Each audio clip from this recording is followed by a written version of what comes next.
형제들아, 하나님께서 마게도냐 교회들에게 주신 은혜를 우리가 너희에게 알리노니 환난의 많은 시련 가운데서 그들의 넘치는 기쁨과 극심한 가난이 그들의 풍성한 연보를 넘치도록 하게 하였느니라. 내가 증언하노니 그들이 힘대로 할 뿐 아니라 힘에 지나도록 자원하여 이 은혜와 성도 섬기는 일에 참여함에 대하여 우리에게 간절히 구하니 그러므로 우리가 바라던 것뿐만 아니라 그들이 먼저 자신이 주께 드리고 또 하나님의 뜻을 따라 우리에게 주었도다. 그러므로 우리가 디도를 권하여 그가 이미 너희 가운데서 시작하였은즉 이 은혜를 그대로 성취하게 하려 하였느니라. 오직 너희는 믿음과 말과 지식과 모든 간절함과 우리를 사랑하는 이 모든 일에 풍성한 것 같이 이 은혜도 풍성하게 할지니라. 내가 명령으로 하는 말이 아니오 오직 다른 이들의 간절함을 가지고 너희의 사랑의 진실함을 증명하고자 함이로라. 우리 주 예수 그리스도의 은혜를 너희가 알거니와 부유하신 이로써 너희를 위하여 가난하게 되심은 그의 가난함으로 말미암아 너희를 부욕해 하려 하심이라. 아멘. 오늘 사순절 셋째 주일을 맞으면서 먼저 시 한 편을 나누고자 합니다. 동기 목사님이 쓰신 한때라고 하는 시입니다. 한때 나는 뭔가를 할 수 있는 것처럼 떠버릴 때가 있었습니다. 그런데 돌아보니 그것이 무모한 착각이었음을 깨닫습니다. 한때 나는 남다른 우월감으로 우쭐할 때가 있었습니다. 그런데 돌아보니 사실은 철없이 아무것도 없었던 때였음을 깨닫습니다. 한때 나는 대단한 것처럼 허풍을 떨 때도 있었습니다. 그런데 돌아보니 유치했던 모습에 낯뜨거운 부끄러움을 느낍니다. 한때 제 믿음이 제일인 양 큰 소리 쳤을 때도 있었습니다. 그런데 돌아보니 얼마나 큰 교만과 착각이었는지를 부정할 수가 없습니다. 세월이 가고 연륜이 더해질수록 절로 고개가 숙여지는 것은 오직 은혜 안에 있는 자신이 더욱 선명해지기 때문입니다.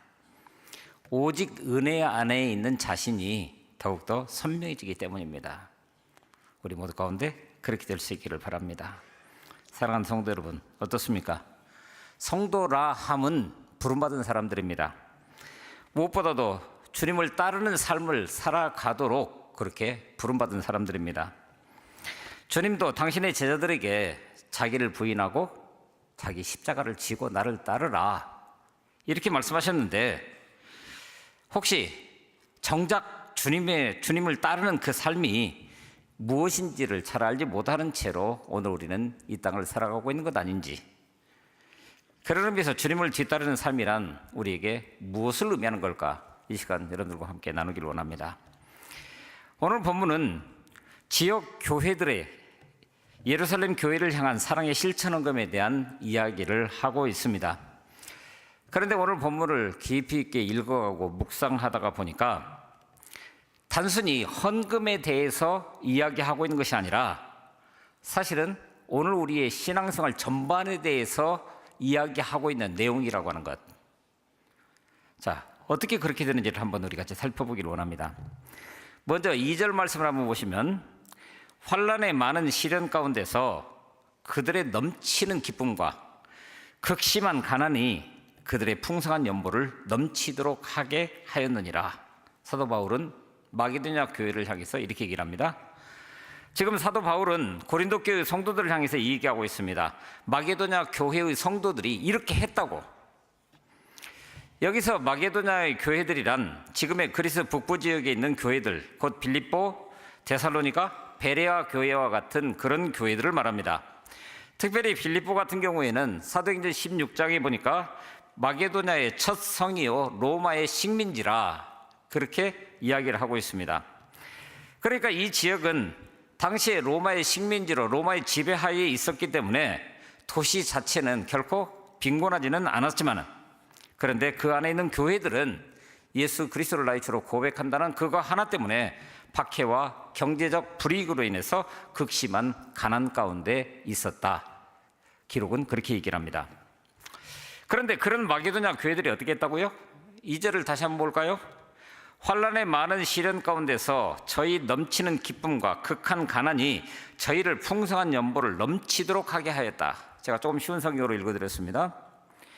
분명 환난의 많은 시련과 극한 가난 가운데 있었음에도 불구하고 그런데 기쁨으로 풍성한 연보를 넘치도록 했다고요? 그것도 많은 시련이 있고 또 극한 가난이 풍성한 연보를 할 수 있는 이유가 되었다라고 이야기를 하고 있는데 이게 어떻게 된 일이에요? 게다가 사도 바울은 이것을 1절에서 하나님께서 마게도냐 교회들에게 주신 은혜라고 분명하게 이야기를 하고 있습니다. 자, 여러분, 오늘 우리는 어떤 때 은혜라고 하는 이야기를 씁니까? 우리가 일반적으로 은혜를 받았다라고 하면은 어떤 것을 생각을 합니까? 먼저 예배를 통해서 또는 말씀을 통해서 마음의 위로를 받고 뭔가 마음의 평강을 느낄 때, 또한 자기가 바라고 원하는 것이 이루어졌을 때 우리 은혜 받았다, 그렇게 얘기하지 않습니까? 마음이 기쁠 때도 은혜 받았다고 합니다. 마음뿐만 아니라 우리의 현실적인 삶의 모습들이 긍정적이 되어가고 환경도 좋아지고 시련도 없어지고 살림살이도 나아질 때, 그래서 뭔가 풍성함이 넘쳐날 때 오늘 우리는 은혜 가운데 있다, 그렇게 얘기하지 않습니까? 근데 그래 놓고 보니까 사람들은 이 은혜라고 하는 것을 전부 다 자기 입장에서 생각하고 있더라는 거예요. 그런데 마게도냐 교회는 많은 환난과 시련이 여전히 그대로 있고 거기에다가 극한 가난임이 있음에도 불구하고 풍성한 연보를 했다라고 하는 것입니다.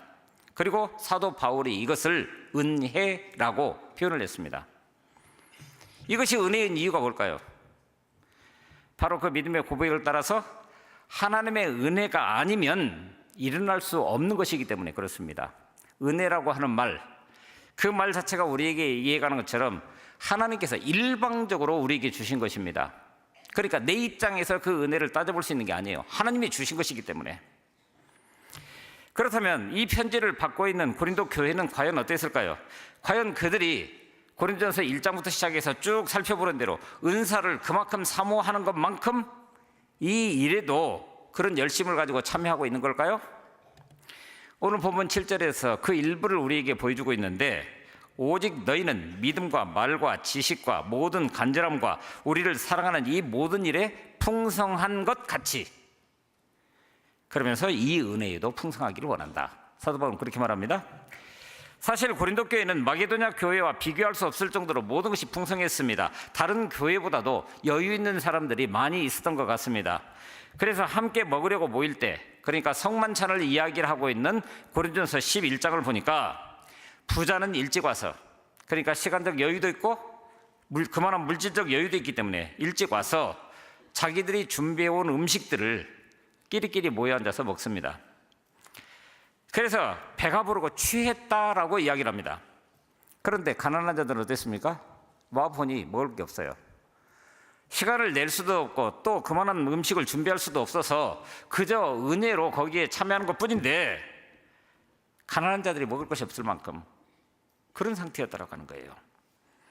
그러니 다른 것에는 다 풍성하면서도 또 특별히 은사를 사모하는 영역에 있어서는 그 어느 곳에 뒤지지 않을 만큼 그 추구하는 정도가 대단했는데, 그런데 막상 예루살렘 교회가 지금 겪고 있는 기근과 결핍이라고 하는 문제에 대해서 우리 함께 헌금합시다 라고 했는데 그것에 대해서 인색한 모습을 보이고 있는 곳이 바로 고린도 교회였다라고 오늘 사도 바울은 말하고 있는 겁니다.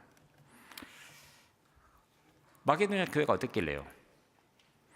사실 이것은 마게도냐 교회일 뿐만 아니라 오늘 우리에게도 마찬가지입니다. 우리가 헌금 얘기가 나오면 본능적으로 가장 먼저 내 지갑을 여는 일을 생각을 합니다. 그래서 뭔가 희생을 해야 된다고 생각하기 때문에 부담스러운 것이 사실입니다. 그러다 보니 목회자들도 헌금 설교를 하기가 무척 어렵습니다. 그래서 오늘 우리가 뭔가 큰 일을 하고자 할 때도 그저 바람이긴 하지만은 누군가가 큰 부자가 있어서 한 번에 해결할 만큼 거액을 헌금했으면 어떨까, 이런 생각도 합니다. 또 내가 부자가 되면 그때 헌금을 많이 하겠다라고 마음에 다지기도 합니다. 그런데 놀랍게도 그것은 은혜가 아니라는 거예요. 오늘 본문대로 하면은 그것은 세상이 가지고 있는 가치 기준 그대로를 가지고 물질 만능의 세계가 교회 내에서도 그대로 이루어지고 있는 모습을 단적으로 보여주는 것이 그런 모습 아닌가라고 하는 거예요. 그래서 오늘 본문에 이어서 계속해서 헌금을 이야기하고 있는 고린도후서 9장에 보게 되면은 각각 그 마음에 정한 대로 할 것이요 인색함으로나 억지로 하지 말지니 하나님은 즐겨내는 자를 사랑하느니라, 이렇게 말씀합니다. 이 말씀이 뜻하는 바, 우리 한번 깊이 생각해 보면 하나님께서 구별하여 드린다라고 하는 것이 오늘 헌금의 정신이라고 얘기를 하고 있는데, 정작 중요한 것, 누가 그 헌금을 하고 있느냐라고 하는 거예요. 누가 헌금을 하죠? 예수 안 믿는 사람들이 하나님 앞에 헌금합니까? 아니요. 예수 그리스도를 나이시로 고백하는 사람들이 헌금합니다. 그런데 막상 그 헌금을 드릴 때에는 역설적이게도 내 주머니를 먼저 생각한다는 거예요. 그래서 사도 바울이 말한 대로 하면 그 마음에 정한 대로, 그런데 그 마음을 정하는 데 있어서도 인색함이나 억지로 하는 것 하나님께 기뻐받으시지 않으신다라고 하는 얘기를 합니다. 왜요? 헌금은 돈, 우리의 지갑을 여는 문제가 아니라 오늘 우리 믿음에 대한 이야기를 하고 있기 때문입니다. 많은 분들이 그런 질문을 해요. 우리 지도자의 삶 같은 데 보면 헌금을 아예 봉헌 생활에 대해서 다루는 부분이 있기 때문에 그때 수많은 이야기를 합니다. 어떻게 헌금하며 어떻게 하는 것이 온전한 11조입니까? 그때 저는 딱 2단어로 이야기를 합니다. 그 단어는 길게 다루지 않습니다. 그냥 딱 2단어로. 첫째, 자, 조금 전에 말씀드렸던 것처럼 예수 안 믿는 사람 헌금할 이유 없습니다. 그러니까 예수 믿는 사람들이 헌금한다면 첫째는 잘 해야 돼요. 잘. 그렇잖아요. 잘하래. 잘 살아야 되고 잘 해야 돼요. 그리고 또 하나는 바로 믿음의 분량이라고 하는 겁니다. 경우에 따라서 참 신기한 것은 분명히 똑같은 수입을 가지고 살아가는데 온전한 11조의 기준이 다르다라고 하는 거예요. 자, 여러분들은 어떻게 헌금하십니까? 그냥 총 수입에서 11조를 하십니까? 아니면 세금 공제하고 또 여러 가지 떼어낼 거 다 떼어내고 순수하게 내 몫으로 떨어지는 그것만 가지고 헌금을 하십니까? 둘 다 상관없습니다. 그건 믿음의 분량입니다. 그런데 여러분 오해하지 말 것은 제가 헌금을 이렇게 하라 저렇게 하라 그런 얘기를 지금 하고 있는 건 아닙니다. 그야말로 하나님 앞에 잘 해야 되고 우리의 믿음의 분량대로 해야 되는데, 놀랍게도 조금 전에 말씀드린 것처럼 같은 헌금을 두고도 나름대로 사람마다 기준이 다르다라고 하는 거예요. 그게 믿음의 분량이에요. 그러니까 내 믿음이 좋다라고 하는 사람이 이야기하는 헌금의 내용은 어떨까라고 하는 것을 스스로 생각해 보라라고 하는 겁니다. 사실 헌금을 드리면서도 그 액수가 문제가 되는 것이 아니라 내 마음이 가지 않은 채로 드리는 액수, 큰 의미가 없어 보입니다. 그도 그럴 것이 성경에 어디에서도 하나님은 액수를 가지고 말씀하시지 않으셨습니다. 과부의 동전 2렙돈을 부자의 많은 헌금보다도 귀하게 여기셨던 것이 주님이라고 한다면 오늘 주님은 우리의 마음을 보시는 거예요. 그 마음과 그 믿음을 보셨기 때문에. 그러니까 그런 의미에서 여러분들의 믿음의 분량은 어느 정도쯤 되십니까? 바로 그 분량에 따라서 헌금할 것이기 때문입니다. 근데 마게도냐 교회는 3절에서 그들이 힘대로 할 뿐 아니라 힘에 지나도록 자원하여 그렇게 했다라고 얘기를 합니다. 자신들도 극심한 가난과 고난 가운데 있었지만, 그런데 예루살렘 교회가 지금 기근으로 시달리고 있고 오늘 우리에게 복음을 전해준 그 교회가 곤경에 처했다는 소식을 듣고 바로 주님 닮은 긍휼히 여기는 마음으로 예루살렘 교회를 돌보기로 작정했다라고 하는 거예요. 그러니까 의무감으로나 마지못해서가 아니라 자원하되 힘이 지나도록 자원했다라고. 더군다나 사도 바울은 그것이 이 은혜와 성도 섬기는 일에 참여함에 대해서 사도들에게 간절히 구한바라는 거예요. 자신들이 자원해서 먼저 이 헌금을 할 수 있도록 우리 길을 열어달라는 거예요. 그러니까 4절에서 그것을 이 은혜라고 표현하는 겁니다. 더군다나 여기 4절 말씀을 세번역으로 보니까 거기에 아주 특별한 단어가 등장을 합니다. 제가 공동번역으로 세번역으로 읽어드립니다. 그들은 성도들을 구제하는 특전에 동참하게 해달라고 우리에게 간절히 청했습니다. 성도들을 구제하는 것이 뭐라고요? 자신들에게 주어진 특권이래요. 은혜를 넘어서서 특권이래요. 특권. 영어로는 프리빌리라고 표현합니다. 그러니까 바로 그렇게 주님 닮은 그 마음으로 그 연보에 동참하는 것이 바로 은혜이고 특전이기에 참여하기를 간절히 원했다. 사도 바울은 그렇게 이해했다는 거예요. 대단하지 않습니까? 이것이 어떻게 은혜이고 또 특권이고 특전입니까? 사실 우리가 살아가는 세상 속에서 가장 중요한 것은 내 주머니를 채우는 거예요. 이것이 복이라고 생각하면서 살아가는 것이 현실입니다. 오늘 우리도 그렇습니까? 마찬가지입니다. 하나님께서 주시는 복을 누리지 못할 이유가 없습니다.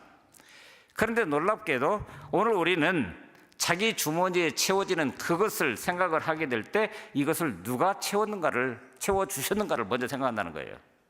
그러니까 물질이든 그거 무엇이든지 바로 하나님 앞에 서서 하나님이 나에게 이 물질들을 이만큼 주신 이유가, 이만한 은혜를 우리에게 주신 이유가 뭐냐라고 하는 것을 기억을 하면서 자연스럽게 그 주머니를 열 수 있는 사람들이 저와 여러분들이라고 하는 겁니다. 그러니까 바로 세상에서 살아가면서도 우리가 믿는 바 그 자체가 삶을 살아내는 기준이자 가치관이 되어서 그대로 살아내는 것, 그게 저와 여러분들이라는 거예요. 바로 예수 믿는 사람들이 살아가는 삶의 방식이자 믿음의 고백, 거기서 한 걸음 더 나아가면 바로 이 땅 가운데서 하나님이 일하시는 방법이 이것이다 라고 고백하는 사람들, 그 모습이 그렇다라고 하는 겁니다. 근데 가만히 생각을 해보면 그렇습니다. 하나님이 만약에 돈으로 또는 그 무엇으로 이 세상 가운데서 일하려고 하셨다고 한다면 어떻게 하셨을까요? 예수님이 인간의 몸을 입고 이 땅에 오실 필요가 있었을까요? 아니, 부자 몇 사람이나 권력을 가진 사람이나 아니면 학위를 몇 개 가진 사람이나 지식이 풍성한 그런 사람들 몇 명을 골라서 그들에게 감동을 주시고 그들을 통해서 그 일들을 하게 하면 되는 거예요. 그런데 놀랍게도 하나님은 그렇게 하시지 않으셨어요. 그런데 역설적에도 이런 문제들을 생각을 하게 되면 만일에 그런 방식으로 한다면 이것은 하나님이 일하시는 방법이 아니라 역설적에도 마귀들이 하는 방법일 수도 있다라고 하는 겁니다. 복음서에 보면은 예수님께서 공생애를 시작하실 때 마귀가 예수님을 유혹한 것이 무엇이었습니까? 첫째는 돌로 떡을 만들으래요. 그래 먹으래요. 지금 40일 동안 굶주렸기 때문에 먹는 문제는 아주 심각한 문제입니다. 그런데 그 주변이 전부 빵처럼 생긴 그런 돌들이 있어요. 실제로 가보면. 그런데 그걸 떡으로 만들어 먹을 수 있는 능력 주님 없습니까? 가지고 계셔요. 근데 놀랍게도 사람이 떡으로만 사는 것이 아니라 하나님의 입으로 나오는 모든 말씀으로 산다, 이렇게 말씀하십니다. 물론 떡으로 살아요. 주님도 그 인정하셨어요. 그런데 그게 전부냐라고 얘기를 하고 있는 겁니다. 두 번째는 높은 데서 뛰어내리래요. 그러면 천사들이 와서, 그때 주님 뭐라고 그러셔요? 여러분, 높은 데 올라갔는데 왜 뛰어내립니까? 올라갈 때 올라갔던 길이 있으면 그 길 따라서 내려오면 되는 거예요. 무슨 영웅심리도 아니고. 근데 오늘 우리는 그런 것들을 대단하다고 생각한다는 거예요. 근데 놀랍게도 예수님, 하나님 시험하지 마라. 마지막 세 번째도 자신에게 잘하면 세상의 영광 다 준다는 거예요. 그때도 사탄아 물러가라, 기록되었으되 주 너희 하나님께 경배하고 다만 그를 섬기라. 그러면 하나님께서 일하시는 방법은 뭐예요? 한마디로 은혜입니다. 은혜로 일하신다라고 하는 것은 우리가 생각하는 것, 어떤 가능성, 애초에 계산하지 않고 일하신다는 걸 말합니다. 그래서 하나님의 일하심이 거기서 드러나는 거예요. 만약에 내가 예측하고 내가 뭔가를 투자하고 내가 뭔가를 했다라고 한다면 그 결과를 두고 내 이름이, 내 얼굴이 드러날 수도 있는데, 근데 그런 걸 전혀 상관없이 하나님께서 일하시기 때문에 결국 오늘 우리를 통해서 그 일을 하신다 할지라도 드러나는 것은 하나님의 영광 그 하나라고 하는 거예요. 사실 마게도냐 교회의 그 많은 시련과 극심한 가난 가운데 처해 있던 성도들이 한 헌금, 액수로 따지자면 그게 얼마나 되겠습니까? 상상이 되는 금액이죠? 그런데 놀랍게도 그걸 가지고 하나님이 일하기 시작하면 그 결과는 어떨 것 같습니까? 하나님이 거기서부터 일하기 시작하면, 그러니까 우리에게 소망이 있는 거예요. 그렇게 할 수 있었던 것은 바로 오늘 5절에서 얘기를 합니다. 그들이 보여주셨던 섬김과 헌신의 원리라고도 이야기할 수 있는 그런 본문입니다. 같이 보겠습니다. 그들이 먼저 자신을 주께 드리고 또 하나님의 뜻을 따라 우리에게 주었도다. 그들은 먼저 자신을 주께 드렸습니다. 마치 자신을 하나님께 드리는 제물처럼 온전히 헌신하기로 작정한 것입니다. 이것은 로마서 12장에서도 말씀하는 것처럼 거룩한 산 제물로 드리라고 할 때 제물로 드려졌다라고 하는 것은 이미 내 것이 아닙니다. 이미 드려진 거예요. 드려진 거. 그러니까 자신을 먼저 주께 드린 그들에게 도대체 이 세상에서 우리가 가지고 있다라고 하는 그 모든 것들이 그 무엇이 그렇게 소중하고 귀하겠습니까? 그러니까 마게도냐 교회 성도들은 단순히 예루살렘 교회를 향한 사랑의 실천한 것만 전달한 것이 아닙니다. 이들은 자신을 먼저 주께 드렸습니다. 다시 말하면 이들은 사도 바울로부터 받은 복음이 너무나 귀해서 그 복음을 위해서, 곧 주를 위해서 나 자신을 먼저 주께 드린다는 자세로 이 땅을 살아갔다라고 하는 거예요. 그리고 예루살렘 교회를 향한 사랑의 실천한 것이 바로 하나님의 뜻이다, 그렇게 생각하고 기꺼이 자원하는 마음으로 열심으로 참여했다라고 말하고 있는 겁니다. 다른 말로 믿음의 고백을 살면서 그것도 물질을 헌금으로 드리는데 주저하지 않았다라고 하는 거예요. 오늘 우리는 어떻습니까? 앞에서 말씀드린 것처럼 오늘 본문은 분명 헌금에 대해서 이야기하고 있는데 사실은 우리의 신앙생활 그 자체에 대해서 이야기하고 있습니다. 그러므로 연보 또는 헌금이라고 표현되어 있는 그 단어 안에다가 대신에 우리 신앙생활의 다른 요소들, 곧 우리의 예배, 우리의 말씀 묵상과 기도생활, 성도 간의 사귐, 섬김과 나눔의 삶, 전도와 선교, 어느 것으로 바꾸어 놓아도 똑같은 결론에 이를 수 있다라고 하는 거예요. 바로 나 자신을 드리는 자세와 태도의 문제입니다. 하나님의 사람으로 살아가겠다라고 하는 믿음의 언약입니다. 부와 명예를 버리고 중앙아프리카 선교를 위해서 생을 들였던 스터드라고 하는 선교사가 계시는데 한 번은 헌신에 대해서 이런 이야기를 했습니다. 예수 그리스도가 우리의 구원을 위해 자신의 생명을 십자가에 내어주신 것이 참으로 사실이라면 우리의 어떤 헌신도 결코 지나치지 않다. 정말 예수 그리스도 그분이 나의 주님이시라면 오늘 우리가 이 땅 가운데서 뭔가를 드린다라고 하는 그것이 그게 뭐냐라고 하는 거예요. 우리가 하나님께 드릴 수 있는 것은 받은 것이 있기 때문입니다. 우리에게 이미 은혜를 넘치게 주셨습니다. 사랑하는 아들까지도 내어주시는 그 사랑, 그 은혜를 이미 받았어요. 지난주 동안에 포커싱 리더스라고 하는 세미나에 참석을 했습니다. 그런데 첫 번째 시작하는 것이 자기 인생의 이력을 쓰는 거예요.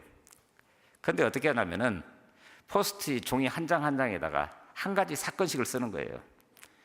그래서 지금 현재 나이가 50이면 50장, 60이면 60장 한번 요약을 해보래요. 그런데 쓰다가 보니까 제가 올해 60인데 60장이 훨씬 넘어요.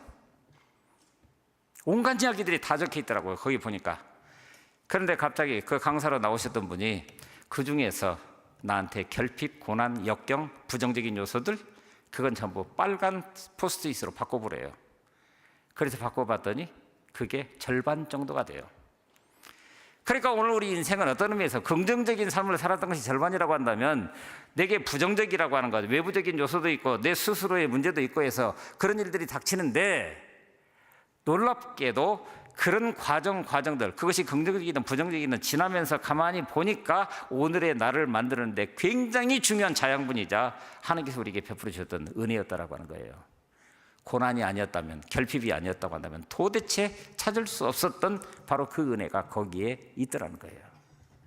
그러니까 거기에서 자기 핵심 가치관이 나타나고 그 가치관을 통해서 내가 이 세상을 어떻게 살아야겠다는 다짐이 생기고 그래서 그 다짐을 삶으로 살아내기 위해서 사명 헌신서를 어떻게 작성하고 이런 것들을 같이 공부를 했는데 그렇더라고요. 우리 인생이라는 게. 그러니까 사도 바울은 고린도 교회의 성도들을 향해서 바로 하나님께서 마게도냐 교회들에게 주신 그 은혜를 말하고 있습니다. 이것은 그들이 드린 헌금의 바탕에 하나님의 은혜가 자리 잡고 있었다라고 하는 것. 그러니까 하나님께로부터 받은 은혜가 그들이 자원하여 즐거운 마음으로 헌금을 할 수 있도록 이끌었다라고 이야기를 하고 있습니다.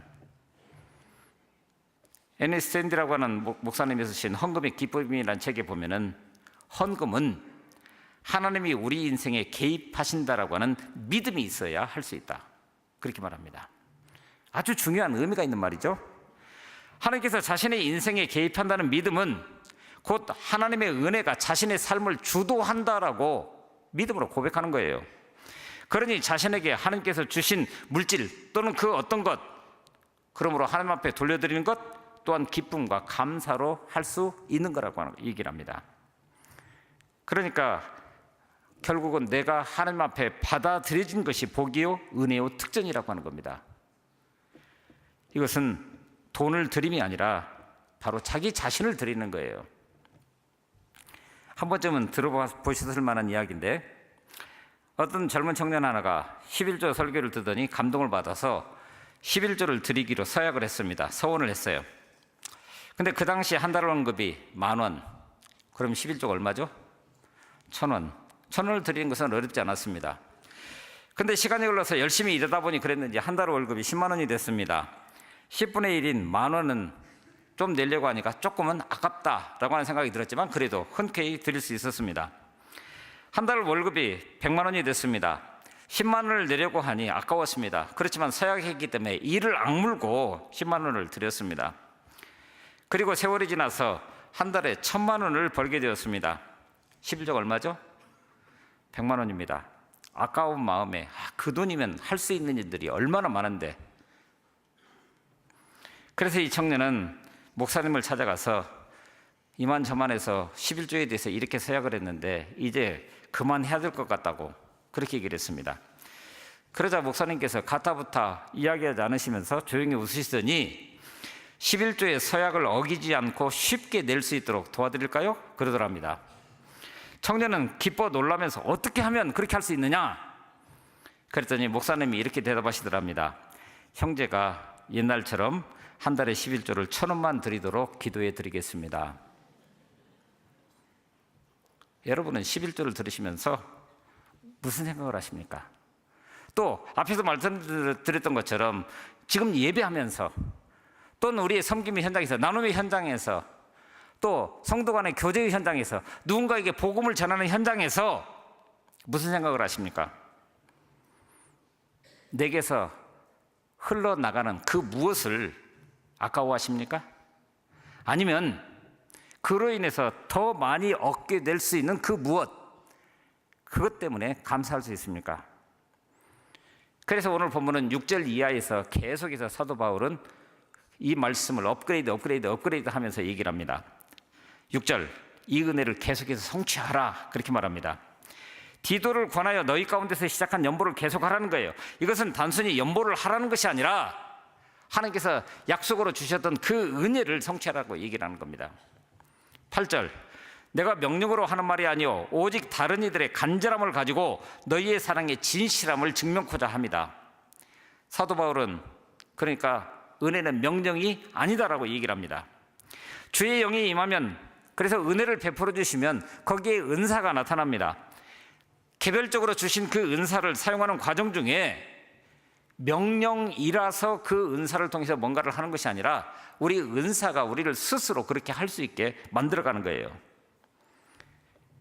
다만 그 은사가 무엇인지를 그것을 사모하는 사람들에게 하나의 샘플로 증거가 될 수 있도록 그렇게 하라는 거예요. 다른 이들의 간절함을 가지고 너희의 그 사랑을 진실하다고 증명하라고 얘기를 하고 있는 겁니다. 그들이 정말 사랑의 진심이라면 말로 할 수 있는 것이 아닙니다. 사랑하는 사람에게는 다 주어도 아깝지 않고 더 주고 싶은 것 아닙니까? 그런데 마게도냐 사람들에게 이 사랑, 그리고 고린도 교회의 성도들에게 다시 한번 반복하고 있는 이 사랑은 사실 어디서 나타난 겁니까? 오늘 본문 9절은 이렇게 말합니다. 우리 주 예수 그리스도의 은혜를 너희가 알거니와 부요하신 자로서 너희를 위하여 가난하게 되심은 그의 가난함을 인하여 너희로 부요케 하려 하심이다. 그렇죠? 이 은혜를 모르게 되면은 오늘 이들이 드리는 연보가 은혜요 특전이라는 말씀도 이해가 되지 않습니다. 내가 뭔가를 드린다라고 하는 것, 내 가진 그것을 가지고 뭔가를 한다라고 하는 것 자체가 이해가 안 되는 거예요. 그래서 사도 바울은 예수님이 부요하신 분이시다라고 하는 것을, 우리가 믿는 그분이 부요하신 분이시다, 조금도 부족함이 없는 분이시다, 그런데 그분이 사람의 몸을 입고 이 땅에 오신 것 자체가 가난하게 되신 것이다, 세상에서 가장 가난한 사람보다 더 가난한 분이 되셨다, 그분은 여우도 굴이 있고 공중에 나는 새도 깃들일 곳이 있는데 자신의 머리 둘 것 하나도 없다라고 스스로 말씀하실 것 같은 그런 분이셨다. 그렇게 가장 부유하신 그분이 가장 가난해지심으로 결국에는 십자가의 지시기까지 나아갔던 것, 무엇을 위해서냐? 바로 예수를 나의 주로 고백하는 모든 성도들로 하여금 부유하게 하려고 하신 것이다. 그렇게 이끌어가고 있습니다. 바로 그 은혜를 입은 자가 저와 여러분들이라는 거예요.